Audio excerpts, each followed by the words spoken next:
बिस्मिल्लाहिर्रहमानिर्रहीम। अस्सलामु अलैकुम वरहमतुल्लाह। उम्मीद है सब दोस्त खैरियत से होंगे।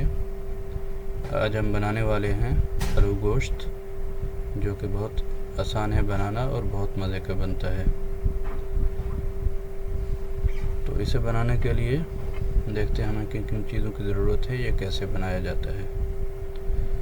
पाकिस्तान में तकरीबन हर घर में ये तैयार होता है। तो सब चीज़ें हमने काट ली हैं। इसके अंदर चिकन है, तकरीबन हमारे पास 500 ग्राम, और 500 ग्राम ही आलू है, और 2 छोटे प्याज और 2 टमाटर, जो कि हमने काट लिए हैं।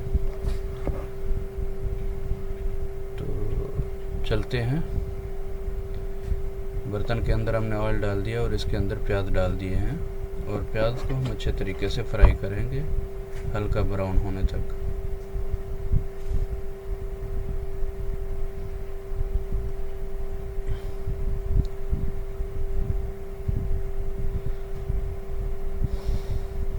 ये देखिए प्याज फ्राई हो रहे हैं। ये तकरीबन थोड़ी देर में ही ब्राउन हो जाएंगे।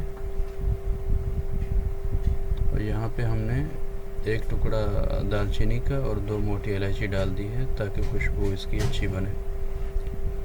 देखिए प्याज हमारे ब्राउन हो चुके हैं, और इसके अंदर साथ ही हमने डाल दिया लहसुन अदरक का पेस्ट, तकरीबन 2 चम्मच। और इसे भी हम 1-2 मिनट के लिए फ्राई कर लेंगे। बहुत ही आसान और सिंपल सी रेसिपी है, तकरीबन हर घर में तैयार होती है ये। तो प्याज और लहसुन अदरक का पेस्ट फ्राई होने के बाद इसके अंदर हमने डाल दिया है चिकन, और यहाँ पे चिकन को अच्छे तरीके से हमने फ्राई करना है, ताकि इसका कच्चापन दूर हो जाए और गोल्डन कलर आ जाए इस पे।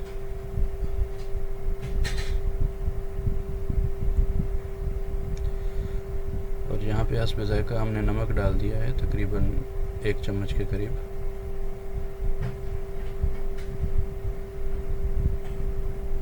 ये देखें चिकन हमारा तकरीबन फ्राई हो चुका है अच्छे तरीके से, इस पे कलर भी आ चुका है।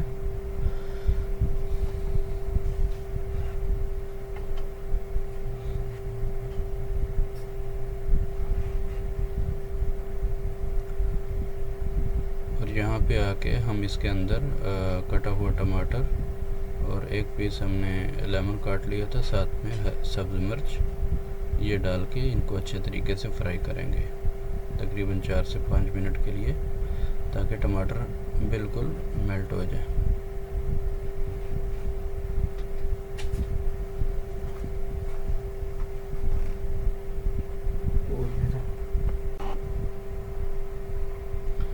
ये टमाटर हमारे तकरीबन फ्राई हो चुके हैं। यहाँ पे हम कुटी हुई लाल मिर्च और इसके साथ पिसी हुई लाल मिर्च और साथ में हल्दी, ताकि कलर अच्छा आए।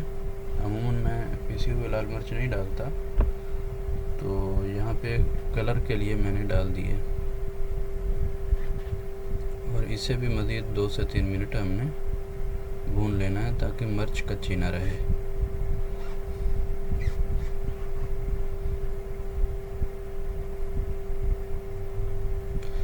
मिर्च हमारी तकरीबन फ्राई हो चुकी है, तो यहाँ पे हमने पानी थोड़ा सा डाल दिया है, ताकि मिर्च जले ना। और इसे मज़ीद 2 से 3 मिनट हमने फ्राई करना है।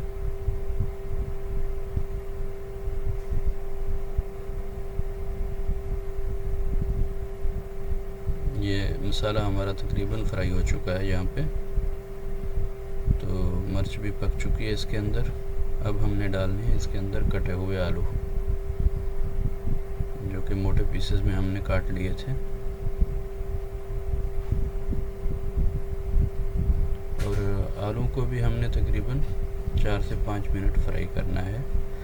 और इससे ये कि हमारा साथ साथ गोश्त भी फ्राई हो रहा है, मसाला भी साथ में फ्राई हो रहा है, ताकि टमाटर और प्याज बाकी ना रहें, वो बिल्कुल मेल्ट हो जाएं इसके अंदर, क्योंकि हमें शोरबा ग्रेवी टाइप चाहिए।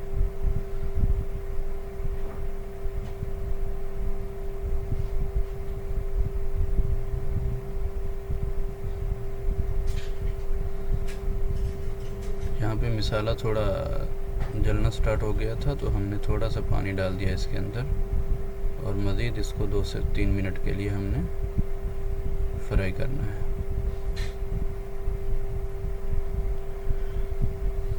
इसके अंदर ज़्यादा मसाले नहीं जाते, बिल्कुल सिंपल सी रेसिपी है।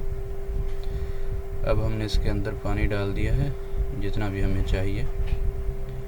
तो अब थोड़ा सा आग को तेज़ करके पानी का उबाल आने का इंतज़ार करेंगे।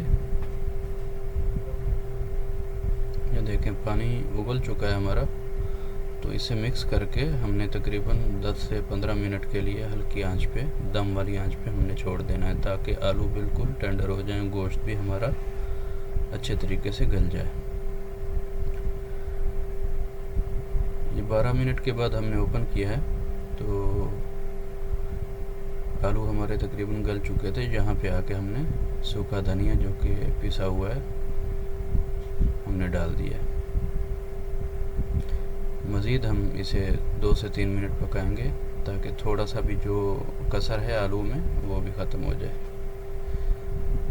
ये देखें सालन हमारा रेडी है बिल्कुल।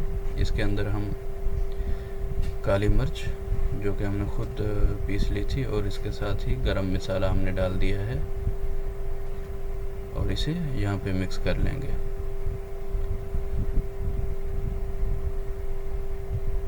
और यहाँ पे हमने सब धनिया जो कि हमने काट लिया था बारीक में, ये भी हम डाल देंगे।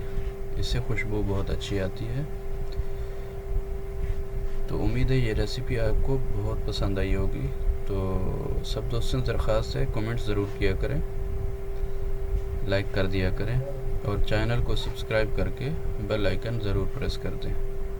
तो ये सिंपल सी रेसिपी आपके सामने है। उम्मीद है सब दोस्तों को पसंद आई होगी। तो इसी के साथ मैं इजाज़त चाहूँगा।